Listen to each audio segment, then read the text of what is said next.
प्रतियोगी विद्यार्थियों, स्वागत है आप सभी का आपके अपने YouTube चैनल प्रारंभ आईएएस में। कैसे आप लोग? उम्मीद करता हूं कि अच्छे होंगे और तैयारी भी अच्छी चल रही होगी। जिनकी अभी हाल ही में परीक्षाएं होने वाली हैं, वो अपनी तैयारी को और गति दें और अधिक कुछ पढ़ने की जरूरत नहीं है। जो भी चीजें आपने पढ़ रखी हैं, उनका फास्ट रिवीजन करें और कुछ जो महत्वपूर्ण तथ्य हैं, उनको देखते चलें। आज की वीडियो क्लास की बात करें तो आज की वीडियो क्लास है अपने प्राचीन भारत की क्लास का विस्तार में इसलिए कह रहा हूं कि पिछली प्राचीन भारत की क्लास में हम लोगों ने पढ़ा था शुंग वंश के बारे में और कर्ण वंश के बारे में, और आज हम इस क्लास में पढ़ेंगे सातवाहन वंश के बारे में। लेकिन उससे पहले ये कहना चाहूंगा कि जब आप ये वीडियो क्लास देखा करें तो कम से कम एक लाइक कर दिया करिए, अगर हो सके तो कमेंट कर दिया करिए। और ऐसे विद्यार्थी जो अभी तक चैनल को सब्सक्राइब नहीं किए हैं और वो वीडियो क्लास को देख रहे हैं, तो चैनल को अवश्य सब्सक्राइब कर लें। ठीक है। कर्ण वंश के बाद भारत में जो प्रमुख सत्ता स्थापित हुई है, जिस वंश की सबसे प्रमुख सत्ता मानी जाती है, वो है सातवाहन वंश। ठीक है। तो यहाँ ध्यान रखिएगा कि ईसा पूर्व प्रथम सदी में विंध्य पर्वत के दक्षिण में दो शक्तियां प्रबल हुई, यानी विंध्याचल के दक्षिण में, यानी दक्षिण भारत में प्राचीन काल में जो उत्तर भारत और दक्षिण भारत का विभाजन हमें देखने को मिलता है पुस्तकों में, वो है विंध्याचल पर्वत श्रृंखला। तो विंध्याचल पर्वत श्रृंखला के उत्तर में उत्तर भारत और विंध्याचल पर्वत श्रृंखला के दक्षिण में दक्षिण भारत। ठीक है। तो जब कर्ण वंश की समाप्ति हुई, जैसा कि कल हम लोगों ने पिछली वीडियो क्लास में हम लोगों ने क्या पढ़ा था कि कर्ण वंश के अंतिम शासक सुशर्मा या सुशर्मन की हत्या शिमुख ने करके एक नवीन वंश की स्थापना की। वो वंश कहलाया सातवाहन वंश। ठीक है। तो वो सातवाहन वंश जो स्थापित हुआ, आज के संदर्भ में देखें तो आज का महाराष्ट्र और आंध्र प्रदेश का क्षेत्र और साथ ही साथ महाराष्ट्र और आंध्र प्रदेश से लगा हुआ जो मध्य प्रदेश का क्षेत्र है, इन क्षेत्रों में सातवाहन वंश का राजतंत्र था। ठीक है। और दूसरा राजवंश जो स्थापित हुआ वो था कलिंग का चेदी। ठीक। तो विंध्य के दक्षिण में दो राजवंशों की चर्चा मिलती है। एक तो ऊपरी दक्कन में सातवाहन, ऊपरी दक्कन का मतलब कि दक्षिण भारत का ऊपरी हिस्सा, यानी आज का महाराष्ट्र आंध्र प्रदेश और महाराष्ट्र आंध्र प्रदेश से लगा हुआ मध्य प्रदेश का क्षेत्र। ठीक है। और थोड़ा सा उधर चले तो कलिंग यानी ओडिशा, वहां पे जो वंश स्थापित हुआ वो था चेदी वंश। ठीक है। अब ये ध्यान रखिएगा कि यहाँ पे मगध पे सत्ता के संदर्भ में थोड़ा सा इतिहासकारों में मतभेद है, लेकिन हम ये देखते हैं कि मगध पे जो शासन कर रहा था वंश इस समय, वो सामान्यतः चेदी वंश था, जिसकी जानकारी हमको मिलती है हाथी गुम्फा अभिलेख से। ठीक है। खारवेल का हाथी गुम्फा अभिलेख ही इसकी जानकारी देता है हमें कि संभवतः उस समय जहां ऊपरी दक्कन में सातवाहनों का शासन काल था, वहीं कलिंग ओडिशा और मगध के क्षेत्र में चेदी वंश का शासन था। ठीक है। तो आज की वीडियो क्लास में हम सबसे पहले देखेंगे सातवाहन वंश को। ठीक। तो सातवाहन वंश के संदर्भ में एक चीज समझ लीजिएगा कि जैसे शुंग वंश ब्राह्मण वंश था, वैसे ही सातवाहन वंश भी एक ब्राह्मण वंश था। संस्थापक सिमुक या सिंधुक। राजधानी इनकी क्या थी? राजधानी थी प्रतिष्ठान या पैठन। दोनों प्रश्न जब बनते हैं तो कभी प्रतिष्ठान ऑप्शन में होता है, कभी पैठन होता है, ये ध्यान में रखिएगा। और ये है कहाँ पे? ये है महाराष्ट्र में। ठीक है। अब सातवाहन वंश के इतिहास जानने के स्रोत की बात करें कि इनके इतिहास के बारे में हमको जानकारी कहाँ से मिलेगी, तो सातवाहन वंश का इतिहास अधिकतर इनके शासकों द्वारा, ठीक है, या इनकी माताओं द्वारा, इनकी पत्नियों द्वारा लिखवाए गए अभिलेखों से मिलता है। और साथ ही साथ दो पुराण, मत्स्य एवं वायु पुराण से भी सातवाहन वंश के बारे में जानकारी हमको मिलती है। ठीक है। तो सबसे पहले देख लेते हैं सातवाहन वंश के बारे में जो शिलालेख हमें जानकारी देते हैं। ठीक है। यानी जो अभिलेख हमें जानकारी देते हैं, ये भी हम कह सकते हैं। ठीक। तो यहाँ पे ध्यान रखिएगा, एक एक अभिलेख किसने उत्कीर्ण करवाया। ठीक। यहाँ से भी प्रश्न बनते हैं। जैसे अभिलेखों की बात करें तो पहला अभिलेख है नागनिका का नानाघाट अभिलेख, जो मिला है पुणे महाराष्ट्र। ठीक है। अगला अभिलेख है गौतमी पुत्र सातकर्णी का नासिक गुहालेख। गुहालेख का मतलब गुफाओं के दरवाजे पर या गुफाओं के ऊपर लिखवाया गया था। तीसरा है गौतमी बलश्री का नासिक गुहालेख। चौथा है वशिष्ठी पुत्र पुलवामी का नासिक गुहालेख एवं कारले गुहालेख। यज्ञ श्री सातकर्णी का नासिक गुहालेख। ठीक है। ये पांच सबसे प्रमुख है। ठीक। कहने को पांच, लेकिन अगर यहाँ देखें तो कारले को जोड़ ले तो 6। तो ये 6 ऐसे अभिलेख महत्वपूर्ण है जिनसे हमें सातवाहन वंश के बारे में जानकारी मिलती है। और शुरुआत में ही मैंने बताया आपको कि मत्स्य एवं वायु पुराण दो ऐसे पुराण हैं जिससे हमें सातवाहन वंश के बारे में जानकारी मिलती है। ठीक है। अभी ध्यान रखिएगा, पुराणों को आधार बनाया जाए तो पुराण सातवाहनों को आंध्र वृत्त एवं आंध्र जाति, ये दो उपाधि देते हैं। ठीक, वहीं इनका क्षेत्र वर्तमान महाराष्ट्र एवं आंध्र प्रदेश, तेलंगाना और वो हिस्सा मध्य प्रदेश का जो इन राज्यों से लगा हुआ है। ठीक है, अब आइए शासक के बारे में। शासक के बारे का मतलब कि कौन कौन से शासक थे जिन्होंने शासन किया, उनके बारे में देखते हैं। तो सबसे पहला नाम सिमुक। इनको अच्छे तरीके से ध्यान में रखिएगा, छोटे एग्जाम से लेकर बड़े एग्जाम तक ये प्रश्न पूछा जाता है कि सातवाहन वंश की स्थापना किसने की थी। तो सातवाहन वंश की स्थापना की शिमुक ने। ठीक है, सातवाहन वंश का संस्थापक। ठीक, और वायु पुराण इसकी स्पष्ट जानकारी हमको देता है कि शिमुक ने कण्व वंश के अंतिम शासक सुशर्मा या सुशर्मन की हत्या कर सातवाहन वंश की नींव डाली। ठीक, तो इसका पता हमें किससे चलता है? वायु पुराण से, कि सुशर्मा या सुशर्मन की हत्या जो कण्व वंश का आखिरी शासक था शिमुक या सिंधुक ने कर दी और एक नवीन राजवंश की स्थापना की जो कहलाया सातवाहन वंश। ठीक है, सिमुक के बाद सातवाहन वंश के अगले शासक की जो चर्चा हमको मिलती है वो है कन्य या कृष्ण। इसके बारे में कोई विशेष जानकारी हमें नहीं मिलती है। ठीक है, अगला जो शासक है वो है श्री सातकर्णी या प्रथम सातकर्णी। ठीक, अब इसके बारे में थोड़ा ध्यान दीजिएगा। यहाँ पे पहला पॉइंट जो ध्यान में रखना है कि प्रारंभिक शासकों में सबसे महान, तो सातवाहन वंश के जो प्रारंभिक शासक थे यानी शुरुआत के जो शासक थे उसमें सबसे महान शासक था सातकर्णी, श्री सातकर्णी या सातकर्णी प्रथम। ठीक है, अब इसकी पत्नी नागनिका थी और इसकी पत्नी नागनिका के नानाघाट अभिलेख से इसके बारे में जानकारी मिलती है, जैसा कि ऊपर हम लोगों ने देखा जो पूरे महाराष्ट्र से हमको मिला है। ठीक है, नानाघाट अभिलेख के संदर्भ में एक और चीज ध्यान में रखिएगा, यहाँ से बार बार प्रश्न बनता है, यहाँ से गलत नहीं होना चाहिए। ठीक है, वो ये कि नानाघाट अभिलेख से पता चलता है कि इसने ब्राह्मणों तथा बौद्धों को भूमि दान दिया। किसने? श्री सातकर्णी ने या सातकर्णी प्रथम ने। ठीक है, तो नानाघाट अभिलेख भूमि दान का प्रथम अभिलेखी साक्ष्य भी प्रस्तुत करता है। ठीक, तो ये प्रश्न बनता है कि इनमें से कौन सा अभिलेख भूमि दान का पहला अभिलेखी साक्ष्य, क्योंकि इसके पहले के शासकों की बात करें चाहे वो शुंग वंश के हों, चाहे कर्ण वंश के हों, चाहे मौर्य वंश के हों, ठीक है, कोई भी शासक या किसी भी शासक ने ब्राह्मणों को या बौद्धों को भूमि दान नहीं दी थी। वो अग्रहार के रूप में कुछ ग्राम उनको दान देते थे, जो वो ग्राम इस संदर्भ में दान दिया जाता कि उससे होने वाली आय, ठीक है, भूमि बिल्कुल नहीं, उससे होने वाली आय उन्हें प्राप्त हो, न कि भूमि। और सातवाहनों ने ये व्यवस्था बदली और सातवाहन पहले ऐसे शासक है भारतीय इतिहास में जिन्होंने ब्राह्मणों, बौद्धों और श्रमणों को भूमि दान देना प्रारंभ किया। इसका पता हमें चलता है नागनिका के नानाघाट अभिलेख से। नागनिका थी कौन? तो श्री सातकर्णी प्रथम की पत्नी।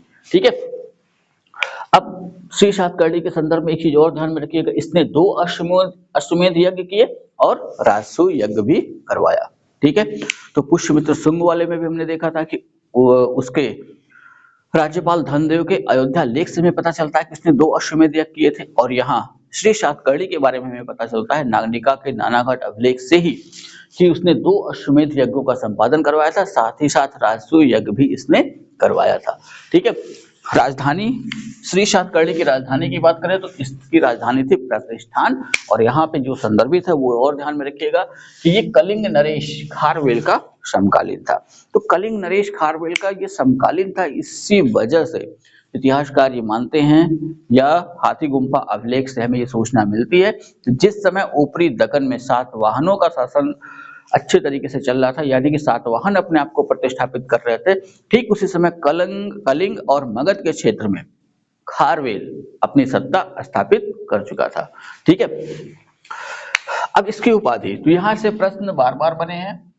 ठीक है, कैसे प्रश्न बनाएंगे वो कि सातवाहन वंश के शासक श्री सातकर्णी की उपाधि क्या थी, या उपाधि दिया रहेगा और पूछेगा इनमें से किस शासक की उपाधि थी। ठीक है, तो इसकी 2 प्रमुख उपाधियां थी, एक तो दक्षिणा पथपति और दूसरा अप्रतिहत चक्र। ठीक है, ये दोनों ध्यान में रखिएगा, दक्षिणा पथपति और अप्रतिहत चक्र, ये 2 उपाधियां थी श्री सातकर्णी की या सातकर्णी प्रथम की। ठीक है, अब इसकी मृत्यु के समय, जब इसकी मृत्यु हुई तो इसके 2 पुत्र थे, एक का नाम था वेदश्री और दूसरे का नाम था शक्तिश्री। तो इसकी मृत्यु के समय इसके दोनों पुत्र नाबालिग थे, इसलिए इसकी पत्नी नागनिका ने संरक्षिका के रूप में शासन चलाया। ठीक है, तो यहां तक तो इतिहास में हमें सातवाहन वंश की जानकारी मिलती है, लेकिन अचानक से इसके बाद सातवाहन वंश की जानकारी हमें नहीं मिलती है। इसलिए इतिहासकारों ने इस युग को, सातवाहन काल के इस युग को नाम दिया अंध युग। ठीक है, क्योंकि कुछ समय बाद फिर से सातवाहन वंश के शासकों के बारे में जानकारी हमें मिलने लगती है। तो इतिहासकारों ने श्री सातकर्णी और गौतमी पुत्र सातकर्णी के बीच के काल को इतिहासकारों ने एक नाम दिया है, वो है अंध युग। तो अंध युग के शासकों की बात करें तो यहाँ हमें 3 शासकों का उल्लेख मिलता है, यानी ये उल्लेख किसी पुरातात्विक साक्ष्य से, किसी पुस्तक से ऐसे हमें मिला है। तो ऐसा इतिहासकारों का मानना है कि अंध युग में अपीलक एक शासक हुआ, क्योंकि इसका एक तांबे का सिक्का मध्य प्रदेश से प्राप्त हुआ है। उसके बाद जो अगली जानकारी मिलती है सातवाहन वंश के शासक की, वो था कुंतल। इसका उल्लेख वात्सायन अपने ग्रंथ कामसूत्र में करते हैं।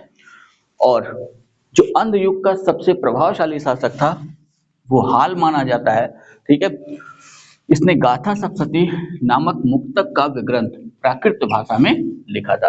तो यहाँ जितने अंडरलाइन मैंने की है वो ध्यान में रखिएगा। ठीक है, गाथा सप्तशती की रचना किसने की? तो हाल ने। हाल का संबंध किस वंश से? सातवाहन वंश से। गाथा सप्तशती किस भाषा में लिखी गई है? तो प्राकृत भाषा में। और कैसा काव्य है? तो मुक्तक काव्य है। ठीक है, अब हाल की ही राजसभा में, ठीक है, बृहत कथा के लेखक गुणाढ्य और कातंत्र क्या है? संस्कृत व्याकरण की पुस्तक है। कातंत्र के लेखक सर्ववर्मन निवास करते थे। ये दोनों किताबों के नाम उनके लेखकों के साथ ध्यान में होने चाहिए। और कातंत्र का ध्यान में रखिएगा कि कातंत्र एक संस्कृत व्याकरण ग्रंथ है। ठीक है, गाथा सप्तशती के प्रारंभ में शिव की पूजा की गई है, यानी कि जैसा ही हाल ने गाथा सप्तशती लिखनी शुरू की, प्रारंभ में इसने शिव की पूजा की है। ठीक है, हाल का एक सेनापति था विजयानंद, उसने श्रीलंका पर विजय प्राप्त की। ये इतनी जानकारी हाल के संदर्भ में ध्यान में रखिए, इससे बाहर क्वेश्चन नहीं बनने वाले, क्योंकि इससे ज्यादा जानकारी हमको मिलती नहीं है। इतनी जानकारी मिलती है, यहीं से क्वेश्चन बन सकते हैं। ठीक है, तो ये 3 शासक अपीलक, कुंतल और हाल, ये अंध युग के शासक माने जाते हैं सातवाहन काल में। ठीक, अंध युग के पश्चात सातवाहन सत्ता पे हम देखते हैं जिस व्यक्ति को, वो है गौतमी पुत्र सातकर्णी। 106 ईस्वी से 130 ईसा पूर्व। सातवाहनों की बात करें, हाँ शुरुआत में मैं बताना भूल गया, ये ध्यान में रखिएगा कि सातवाहन वंश के कालक्रम की बात करें तो ये 30 ईसा पूर्व से लेकर के 250 ईसा पूर्व तक इसका शासनकाल माना जाता है। ठीक है, तो गौतमीपुत्र सातकर्णी का जो शासनकाल है वो 106 ईसा पूर्व से लेकर के 130 ईसा पूर्व। अब यहाँ पे पॉइंट वाइज एक एक पॉइंट पे ध्यान रखिएगा कि सातवाहन वंश का सबसे महान शासक, इस पॉइंट पे ध्यान रखिएगा। प्रश्न अगर पूछे कि सातवाहन वंश का सबसे महान शासक कौन था, तो श्री सातकर्णी आंसर हमारा नहीं होगा, हमारा आंसर होगा गौतमीपुत्र सातकर्णी। लेकिन यही प्रश्न अगर बदले और ऐसा पूछा जाए कि प्रारंभिक सातवाहन वंश के प्रारंभिक शासकों में कौन सबसे शक्तिशाली था, तब आंसर होगा श्री सातकर्णी या प्रथम सातकर्णी। यही पॉइंट ध्यान में रखना है। ठीक है, पुराणों के अनुसार सातवाहन वंश का 23वां राजा, ठीक है, गौतमीपुत्र सातकर्णी को पुराण सातवाहन वंश का 23वां राजा घोषित करते हैं। ठीक है, ये ध्यान में रखिएगा, यानी इससे पहले 22 राजा हो चुके हैं सातवाहन वंश में। ठीक, पिता का नाम, तो इसके पिता का नाम था शिवस्वाति, माता गौतमी बलश्री। ठीक है, तो इसके विषय में जो जानकारी हमें मिलती है, इसकी माता गौतमी बलश्री की नासिक प्रशस्ति या कह लें कि नासिक शिलालेख और पुलवामी के नासिक गुहा लेख से। ठीक है, पुलमावी और इसकी माता गौतमी बलश्री के नासिक गुहा लेख से हमें इसके बारे में अधिकतर जानकारी मिलती है। अब इसकी उपाधि के बारे में, तो इसने कई उपाधियां धारण की। ठीक है, तो इससे यहाँ से प्रश्न ज्यादा बनता है, ध्यान में रखिएगा। स्वामी, महाराजा, राजा राज, वेड़ा कटक स्वामी, वेंकट स्वामी, विंध्य नरेश, खतीय दपमान, मद मनस। ठीक है, और जो सबसे अधिक प्रश्न में अभी तक जो प्रश्न बनाते लोग आए हैं, तो जो सबसे अधिक इसकी उपाधि के बारे में पूछा गया है वो है एकमात्र ब्राह्मण या अद्वितीय ब्राह्मण। ठीक है, प्रश्न ये पूछा जाता है कि इनमें से किस शासक के लिए उपाधि स्वरूप एकमात्र ब्राह्मण शब्द का प्रयोग किया गया है, या अद्वितीय ब्राह्मण शब्द का प्रयोग किया गया है, तो आपका आंसर क्या होगा? गौतमीपुत्र सातकर्णी। और साथ ही साथ इसकी चर्चा हमें कहाँ मिलती है? नासिक अभिलेख में। ठीक है, नासिक अभिलेख में गौतमीपुत्र सातकर्णी के लिए एकमात्र ब्राह्मण और अद्वितीय ब्राह्मण, साथ ही साथ त्रिसमुद्र तोय पीतवाहन, यानी 3 समुद्रों को अपने घोड़े का पानी पिलाने वाला, ऐसी उपाधि इसको मिलती है। ठीक है, छहरात यानी शक शासक नहपान को पराजित कर मार डाला, और साथ ही साथ उषावदत्त भी था जिसको इसने मार डाला था। ठीक है, नासिक के बौद्ध संघ को अज कालयिक नामक क्षेत्र इसने दान में दिया था। ये भी चीजें ध्यान में रखनी है। ठीक, गौतमीपुत्र सातकर्णी के बाद सातवाहन वंश का जो अगला शासक है वो वशिष्ठ पुत्र पुलमावी, 130 से 154 ईसा पूर्व इसका शासन काल मिलता है। गौतमीपुत्र सातकर्णी का ये पुत्र है। ठीक है, अब इसके बारे में ये कहा जाता है कि ये उतना अपने पिता जितना शक्तिशाली नहीं निकला, क्योंकि शक शासक चस्तन और आगे चल के रुद्रदामन ने इसे पराजित किया। ठीक है, रुद्रदामन ने इसे 2 बार पराजित किया था, लेकिन निकट संबंध होने के कारण रुद्रदामन ने इसका वध नहीं किया, इसे छोड़ दिया। ठीक है, उपाधि की बात करें तो वशिष्ठी पुत्र पुलवामी की उपाधि थी दक्षिणापथ पथेश्वर। ठीक, ये ध्यान में रखिएगा। अमरावती के स्तूप, अमरावती का जो बौद्ध स्तूप है उसका इसने संवर्धन करवाया, यानी कि उसका आकार और बढ़वा दिया। ठीक है, एकमात्र सातवाहन राजा है जिसका उल्लेख अमरावती से प्राप्त एक लेख पर मिलता है। ठीक, और इसके बारे में जो आखिरी महत्वपूर्ण पॉइंट है वो ये है कि इसके सिक्कों पर 2 पतवारों वाले जहाज का अंकन मिलता है। ठीक है, 2 पतवारों वाले जहाज का अंकन मिलता है, ये पॉइंट ध्यान में रखिएगा। कल की क्लास में मैं बताऊंगा कि कहाँ इसकी तुलना करनी होगी। ठीक, तो वीडियो अगर अच्छी लगी हो तो लाइक करिएगा, कमेंट करिएगा, वीडियो को शेयर करना ना भूलिएगा। चैनल को अगर अभी तक आपने सब्सक्राइब नहीं किया है तो चैनल को सब्सक्राइब कर लें, साथ ही साथ अपने अन्य साथियों को भी चैनल से अवश्य जोड़ें।